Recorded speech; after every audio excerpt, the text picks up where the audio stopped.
রাজ আমলের ঐতিহ্যবাহী মদনমোহন মন্দিরে প্রতি বছরের মতো এবারও বিভিন্ন ধর্মীয় আচার অনুষ্ঠানের মধ্যে দিয়ে ভক্তিভরে পালিত হলো দেবী মনসার পূজা। নির্দিষ্ট তিথি মেনে পুরোহিতের মন্ত্রোচ্চারণ ও পুজোর নানান বিধানের মধ্যে দিয়ে সম্পূর্ণ হয় এই পুজো। দেবী মনসার চরণে অঞ্জলি দিয়ে নিজেদের পরিবার এবং সমাজের মঙ্গল, সুস্বাস্থ্য ও সমৃদ্ধি কামনা করেন অগণিত ভক্তবৃন্দ। এদিন সকাল থেকেই শহরের বিভিন্ন প্রান্ত থেকে ভক্তদের ঢল নামে মদনমোহন মন্দির চত্বরে। পুজোকে কেন্দ্র করে গোটা এলাকায় এক উৎসব মুখর পরিবেশের সৃষ্টি হয়। কোচবিহারের বাসিন্দাদের কাছে মদনমোহন মন্দির কেবল একটি ধর্মীয় উপাসনালয় নয়, এটি জেলার সমৃদ্ধ ইতিহাস ও সংস্কৃতির অন্যতম প্রধান প্রতীক।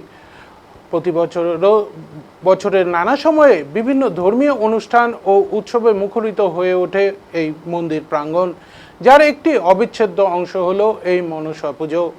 পুজো উপলক্ষে মন্দিরে বিশেষ অর্চনা, হোম এবং ভক্তদের মাঝে প্রসাদ বিতরণের সুব্যবস্থা করা হয়। দেবোত্তর ট্রাস্টের পুরোহিত শিবকুমার চক্রবর্তী জানান, গত রাত থেকেই পুজো শুরু হয়েছে। পুজোতে জোড়া পায়রা বলি দেওয়া হবে। রাজ আমলের ঐতিহ্য মেনে এখানে মনসা পুজো হয়ে আসছে বলে জানান তিনি।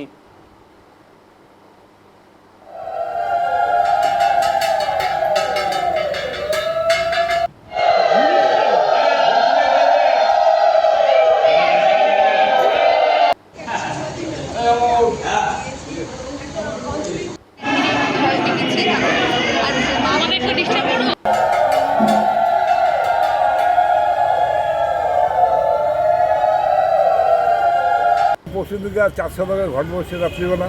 কালকে আমাদের সংগ্রাম দিয়েছিল, ওখানে হচ্ছে আমাদের জোড়া ঘটে মনসা পূজা হয়েছে এবং আজকে মন্ত্রী হিসেবে পূজা হচ্ছে চলতেছে এবং কালকে হবে। কালকে হওয়ার পর ভোগ শান্তি আশীর্বাদ দিতে হবে। ভোগ আজকেও আছে, পায়রা বলি হবে, জোড়া পায়রা বলি, ওটা ভোগে যাবে এবং ভোগের জন্য অন্ন, ভোগ, ডাল, সবজি, পরমান্ন, লুচি এগুলো হবে।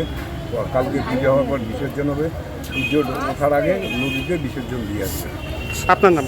শিবকুমার।